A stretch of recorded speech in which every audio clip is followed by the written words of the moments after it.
एक गांव में एक मूर्तिकार रहा करता था। वह काफी खूबसूरत मूर्तियां बनाया करता था और इस काम से वह अच्छा कमा लिया करता था। कुछ दिनों बाद उसे एक बेटा हुआ। उस बच्चे ने बचपन से ही मूर्तियां बनानी शुरू कर दी। बेटा भी बहुत अच्छी मूर्तियां बनाया करता था और पिता भी उसकी इस कामयाबी पर बहुत खुश हुआ करते थे। लेकिन हर बार बेटे की मूर्ति में कोई ना कोई कमी निकाल दिया करते थे। वे कहते थे, बहुत अच्छा किया है, लेकिन अगली बार इस कमी को दूर करने की कोशिश करना। बेटा भी कोई शिकायत नहीं करता था।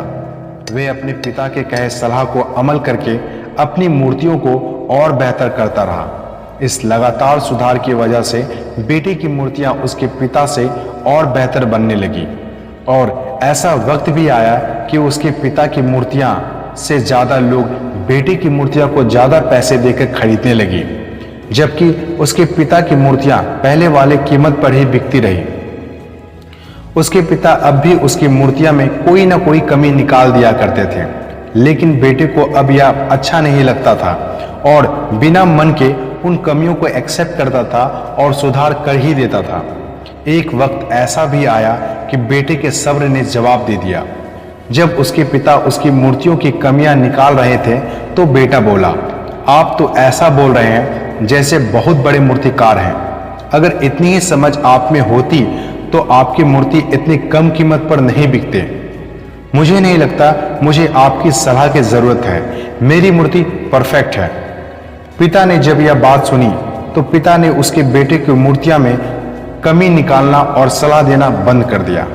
कुछ महीने तो वह लड़का खुश रहा, लेकिन उसने नोटिस किया कि लोग अब उसकी मूर्तियों की तारीफ नहीं किया करते हैं जितना पहले किया करते थे और उसकी मूर्ति के दाम भी बढ़ना कम हो गए हैं। शुरू में तो बेटे को समझ नहीं आया, लेकिन फिर अपने पिता को मिले और समस्या के बारे में बताया। पिता ने अपने बेटे को बहुत शांति से सुना, जैसे कि उसे पहले से ही पता था कि ऐसा होने वाला है। बेटे ने पिता से कहा, आप जानते थे कि ऐसा होने वाला है? पिता ने कहा, हाँ, क्योंकि आज से कई साल पहले मैं भी इसी हालात से टकराया था। बेटे ने सवाल किया, फिर आपने मुझे समझाया क्यों नहीं? पिता ने कहा, क्योंकि तुम समझना नहीं चाहते थे। मैं जानता हूं कि मैं तुम्हारे जितना अच्छा मूर्ति नहीं बनाता, या मैं भी हो सकता है कि मूर्तियां के बारे में सलाह गलत दी हो, और ऐसा भी नहीं है कि मेरी सलाह की वजह से तुम्हारी मूर्ति अच्छी बनी हो।